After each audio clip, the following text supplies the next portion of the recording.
안녕하세요, 최 회장입니다. 오늘은 AMD CPU를 이용해서 조립 컴퓨터를 구매하시는 분들께 메인보드를 소개시켜 드리는 영상입니다.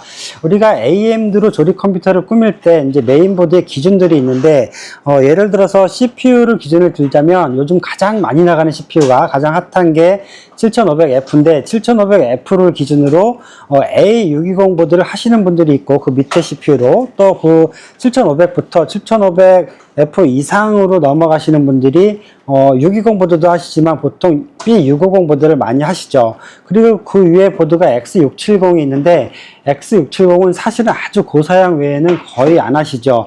뭐 7500F라던가 그리고 뭐 7850 X3D 이런 거 같은 경우도 650 보드를 많이 합니다. 그래서 오늘은 650 보드를 소개를 시켜 드릴 건데요. 그래서 가장 많이 나가는 구성이 뭐 7500F하고 650 보드 이 구성이 많이 나가고 좀 높게 하시는 분들은 7850 X3D나 이런 CPU에서는 650 보드를 많이 하죠. 자, 그래서 오늘 650 보드를 소개시켜 드릴 건데 이 B650 보드도 가격대가 굉장히 다양합니다.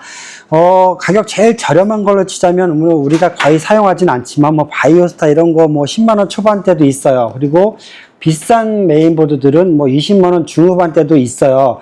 그런데 그렇게 비싼 메인보드 잘 안 하시죠. 그래서 가장 많이 나가는 가격대가 뭐 10만원 중후반대 제품인데 오늘 소개시켜드릴 메인보드가 MSI사의 프로 B650MA 보드입니다. 이 보드가 가격이 16만원 내외 정도 하고요. MSI사에서 얼마 전에 리뷰를 부탁하면서 보내주셨습니다. 이 보드가 와이파이 보드도 있는데 제가 이 보드를 와이파이 보드를 많이 판매하다 보니까 이 보드 소개는 조금 늦춰졌는데 사실 스펙은 동일하죠. 동일한 스펙에 와이파이만 더 들어가 있는 거니까요. 얘는 16만원 내외 하고요. 와이파이가 들어간 거는 19만원 내외 정도 합니다. 가격이 한 2만 몇천원 정도 차이가 나죠. 이 제품이 제가 조금 전에 가격을 설명드렸지만 10만원 초반대부터 20만원 후반대까지 B650M 보드가 있는데 얘는 가격이 중저가 보드예요. 가격으로만 치자면 16만원 내외 하니까요. 그런데 성능으로 보면 중급 이상 그런 보드의 스펙을 가지고 있습니다. 그래서 7500F를 하시는 분들이나 저희 같은 경우에는 내장 그래픽카드 8500치 이런 CPU도 많이 사용하는데 그런 거 판매할 때도 이 보드를 많이 판매를 합니다. 그리고 뭐 높게는 7850X 이런 급에서도 사용되는 그런 보드죠. 가격 대비 스펙이 좋습니다. 따로 리뷰를 위해서 협찬을 받은 건 없고요. 이 보드만 보기 위해서 하나 받았는데요. 보드 스펙이 괜찮습니다. 한번 보여드리도록 할 건데요. 먼저 포장해서 보면 여기에 프로 B650MA라고 써 있고 여기에 보면 AMD 라이젠 9000 데스크탑 메이드 이렇게 써 있습니다. 이 메인보드 같은 경우는 이제 6세대 CPU가 나왔잖아요. 9600X, 9700X도 나왔는데 그 6세대 CPU까지 커버할 수 있는 그런 메인보드고요. 실제로 AM5 소켓으로 다 유지가 되기 때문에 AMD의 굉장한 강점인 그런 메인보드죠. 9000 시리즈까지 다 지원이 되는 보드고요.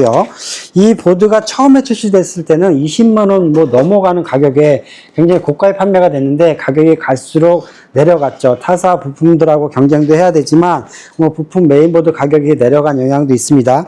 어찌되었든 뭐 소비자들한테 좋은 거고요. 한번 보드 열어서 보도록 하겠습니다. 자, 구성품은 별거 없고요. 뒤에 I/O 패널이 있는데 이 정도 가격대에는 I/O 패널이 이렇게 별도로 장착되게 되어 있고요. 그리고 요거는 뭐 나사, M.2 나사하고 SATA 케이블 하나가 들어 있는데 SATA 케이블은 요즘 거의 뭐 사용하지들 않으니까요. 자, 상자 뒤에 보면 대표적인 스펙이 나와 있는데 DDR5 서포트 뭐 당연한 거고 랜이 2.5기가까지 된다는 거고요. 그리고 프론트 타입에 USB-C 타입이 지원이 된다. 별것들 아닙니다. 자, 메인보드 먼저 개봉해서 볼 건데 굉장히 일단 들었을 때 묵직합니다. 제가 항상 메인보드 리뷰할 때 설명드리지만 메인보드가 이렇게 묵직하면 일단은 좋은 겁니다. 이렇게 묵직한 이유는 가장 크게는 히트싱크가 크게 잘 돼 있는 거고 거기다가 PCB가 이제 두껍게 잘 돼 있는 거죠. 이 메인보드 같은 경우에는 6레이어 PCB로 구성이 되어 있는데 레이어가 많을수록 메인보드 PCB의 레이어가 많을수록 이게 메인보드가 묵직해요. 자, 먼저 보고요. 저는 이게 와이파이 보드를 많이 봤는데요. 와이파이만 빼고 다 있는 거니까 동일한 보드입니다. 이렇게 보시면 오른쪽에 거대하게 있는 게 여기 페이저를 시켜주는 히트싱크가 크게 두 개가 있습니다. 얘가 페이저가 8+2+1 해갖고 11개의 페이저가 있는데요. 지금 눈으로 페이저가 보이진 않죠. 이 커다란 히트싱크 있잖아요. 이 안에 페이저가 이렇게 박혀 있는 거고요. 그 페이저를 시켜주는 히트싱크가 이렇게 크게 잘 돼 있는 거예요. 얘가 16만 원 정도 하는 메인보드인데 이거보다 더 비싼 보드들도 페이저가 뭐 10개밖에 없다던가 아니면 히트싱크가 굉장히 부실하던가 그런 보드들이 많이 있어요. 제가 얘가 이 보드가 가격은 중저가인데 스펙은 중급 이상이다라고 설명드리는 게 여기서부터 이제 구분이 딱 되는 거죠. 페이저가 11개가 있는데 그 중에 8개는 CPU에 전원단을 공급을 하고요. 2개, 1개는 그래픽카드랑 메모리에 별도의 전원을 공급해서 안정적으로 데이터를 처리할 수 있게 해주는 거고요. 여기에 보면 이 캐패시터들이 굉장히 촘촘하게 박혀 있는데 이 캐패시터들도 굉장히 고품질의 캐패시터들이 들어가 있습니다. 페이저로 다시 돌아가면 디지털 DRMOS 페이저가 들어가 있어서 CPU의 전원을 정말 안정적으로 관리를 해줍니다. 요즘 CPU들이 전기를 많이 먹기 때문에 여기 메인보드에도 보면 CPU 전원단이 8핀, 4핀 이렇게 많이 들어가 있죠.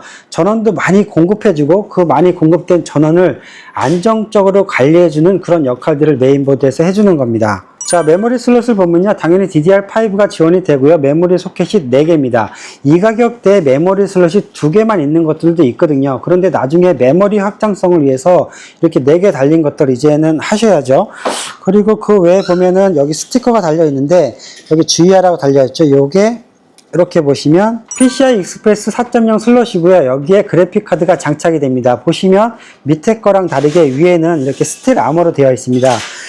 요즘 그래픽 카드들은 고성능이고 덩치도 굉장히 크고 무겁습니다. 그렇기 때문에 메인보드의 이 PCI 슬롯의 스틸 아머가 굉장히 중요해요. 얘가 단단히 잡아주는 게 중요한 역할을 하거든요. 얘가 있으면 아무리 무거운 그래픽 카드라도 그래픽 카드 지지대를 세우지 않아도 되는 그런 역할들을 해줍니다. 이것도 이 가격대에 스틸 아머로 되어 있지 않은 그런 메인보드들이 있어요. 그런데 얘는 스틸 아머로 되어 있고 튼튼하게 되어 있습니다. 자, 이 그래픽카드 슬롯의 위치를 보면 좀 밑에 있어요. 여기 M.NVMe 슬롯이 위에 있고 얘가 밑에 있는데 얘가 이제 PCI 2번 슬롯에 있는 거죠. 그래서 그래픽카드를 장착했을 때 엄청나게 큰 그래픽카드 있어요. 예를 들어서 뭐 RTX 4080 슈퍼라든가 4090 이런 것들은 3단으로 되어 있는 그런 그래픽카드들이 있는데 걔네들을 장착을 하면 이 밑에까지 가려서 조립하기 불가능하고 어렵습니다. 그런데 이게 뭐 단점이라고 할 수 없는 게 웬만한 그래픽카드 뭐 RTX 4070 슈퍼 4080 이런 것들 다 2단으로 되어 있거든요. 그런 것들 튼튼하게 장착해서 사용할 수가 있고 굳이 어떤 분들은 이거를 단점이라고 얘기하시는 분들도 있는데 얘는 M.ATX 보드로 나온 거기 때문에 얘가 굳이 PCI 슬롯이 2번에 있다고 해서 얘가 문제가 있다거나 단점이라고 굳이 말하는 거는 그거는 뭐 굳이 뭐 오게티를 찾자 뭐 이런 건데 사실은 저는 뭐 문제가 될 거라고 보지 않습니다. 그 정도 고급 사양 뭐 고성능의 그래픽카드를 장착하시는 분들은 ATX 보드로 당연히 넘어가셔야 됩니다. 설명이 너무 길어졌는데요. 그 외에 뭐 12V 단자도 2개나 있고 그리고 5V 단자도 2개나 있어서 우리가 LED 꾸며서 사양을 조립할 때 굉장히 유용하고요. 이것도 강점인 게 우리가 7500F 같은 경우 할 경우에 가격을 저렴하게 하기 위해서 A620 보드 하시는 분들도 있는데 그 A620 보드에는 12V 단자나 5V 단자가 없는 것들이 많아요. 부실해요. 그렇기 때문에 A620 보드들도 뭐 이 가격대 제품들 있잖아요. A620 보드 하지 마시고 어느 정도 게이밍 사용하시는 분들은 이 650 보드 하시는 거 추천드립니다. 단자가 많은 것도 장점이고요. 당연히 전면에 C포트 단자도 있고 뭐 USB 3.0 단자도 있고 다 있습니다. 뭐 USB 3.0 단자랑 SATA 단자가 이 옆에 있어서 선이 이렇게 나가서 조립할 때 뭐 약간 배선할 때 어려움이 있지만 그거는 이제 저희 조립자의 몫인 거고요.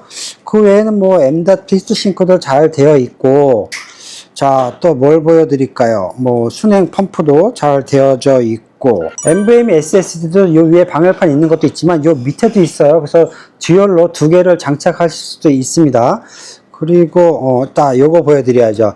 여기 밑에 보면 여기 하단 요 부분에 여기 노란색 캐패시터가 있는데 이 부분에 오디오 칩셋이 있습니다.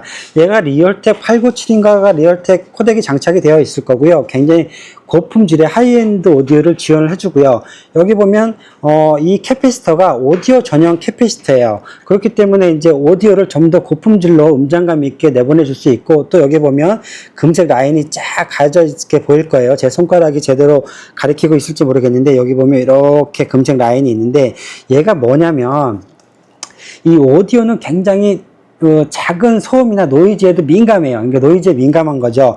얘가 전용 오디오 캐패시터가 있기 때문에 노이즈를 그렇게 뿜지는 않지만, 그래도 그나마 있는 소소한 노이즈를 차단하기 위해서 여기에 이렇게 노이즈 캔슬링이 되는 라인이 있는 거죠. 이 메인보드 전체에 전기가 많이 흐르고 여러 가지 데이터가 왔다 갔다 하는데, 이 오디오 쪽으로, 오디오 칩셋이나 오디오 캐패시터 쪽으로 이 다른 노이즈가 가지 않도록 이렇게 차폐 기능을 해주는 거죠. 이런 거 있는 것도 굉장히 고급 보드에 속하는데, 예전에는 이 정도 가격대에 이런 그 차폐 되는 그런 라인이 없었어요. 근데 얘는 있는 거죠. 요것도 오디오나 영상 시청에 관심이 많으신 분들은 굉장히 장점인 보드입니다. 좀 더 고가의 보드에 있는 그런 기능들인데 얘는 가지고 있고요. 자, 아이오 포트입니다. 여기에 키보드, 마우스 꽂히고, 랜카드 꽂히고, 뭐 모니터 단자, 뭐 케이블도 꽂히죠. 맨 오른쪽에 작게 스위치가 있는데 플래시 바이오스 버튼입니다. 바이오스로 쉽게 업데이트하거나 초기화할 수 있는 버튼이고, 여기 보면 DP 단자 있고 HDMI 단자 있는데, 이 메인보드 가지고 내장 그래픽으로 예를 들어서 8500G나 저희 판매 제품 중에 멀티 작업용 PC 4번 이런 것들이 있는데, 그때 제가 이 보드를 사용하는데요. 내장 그래픽카드 포트가 좋기 때문에 얘를 사용을 합니다. 얘가 HDMI 포트가 4K를 지원을 하고요. 그리고 DP 1.4도 4K를 지원을 하기 때문에 AMD CPU가 내장 그래픽카드가 굉장히 기능이 좋잖아요. 뭐 라디온 내장 그래픽카드 유명하잖아요. 그런 내장 그래픽카드 CPU를 이용할 때도 이 메인보드가 굉장히 유용하고요. USB 3.0 그 USB 단자들 굉장히 많이 있고요. 그리고 랜카드 2.5기가까지 지원하는 랜카드 포트도 있습니다. 자, 메인보드 후면 한번 볼까요? 메인보드 후면을 일반 소비자분들께서 잘 보진 않는데요. 사실 뭐 저희도 자주 보지 않습니다. 근데 이 메인보드를 잘 만들었다고 이렇게 생각되는 게, 꼼꼼하게 만든 게, 메인보드 후면 보면 단면적으로 여기 보면 나사를 조이는 이런 부분들이 있어요. 여기 보면 이렇게 찡 되어 있는 게 이중으로 되어 있잖아요. 어떤 그 저렴한 보드들 보면 얘가 한 겹으로만 되어 있거나 그리고 반쪽만 되어 있거나 이런 보드들이 있어요. 그런데 고급 보드들을 보면 이렇게 이중으로 되어 있어서 얘가 이제 뭐 정전기 차단 뭐 이런 기능들을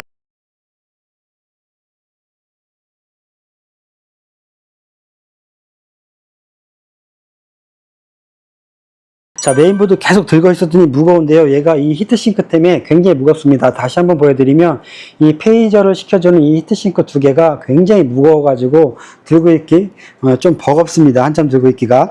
이 페이저가 CPU의 전원부를 관리를 해주면서 굉장히 열을 내는데, 그 열을 얘가 분산시켜주면서 당연히 CPU 열을 잘 분산시켜주면 CPU의 효율이 더 올라가겠죠. 자, 이 메인보드가 리뷰하라고 보내주셨긴 하지만 이 보드가 가격 대비 괜찮기 때문에 저희도 많이 사용하는 그런 보드입니다. 여러분들에게도 추천할 만한 그런 메인보드입니다. 내장 그래픽 사양 뭐 8500G나 이런 CPU 하실 때도 추천드리고요. 그리고 게이밍 사양에서 뭐 7500F 가장 많이 하시잖아요. 거기서도 추천을 드리고, 또 이제 막 판매되고 있는 9600X 6세대 CPU죠. 9700X 이런 CPU도 충분히 지원하는 그런 메인보드니까요. 다용도로 여러 여러 등급의 조립 컴퓨터 사양에서 사용할 수 있는 그런 메인보드입니다. 자, 메인보드 하나 가지고 설명이 굉장히 길어졌는데요. 이렇게 메인보드 부품 하나만도 설명할 게 굉장히 많습니다. 그래서 영상이 좀 길어졌으니까요.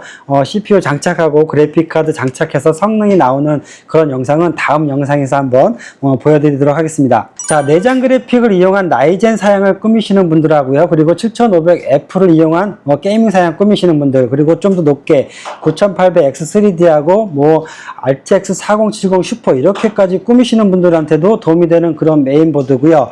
그리고 이제 막 출시된 9600X나 9700X에도 적용 가능한 그런 메인보드입니다. 당연히 더 등급이 높은 그래픽카드를 장착하는 사양에서는 ATX 보드로 가셔야겠지만, M-ATX B650M 보드에서는 얘가 가격 대비 훌륭한 것 같습니다. 최 사장이었습니다.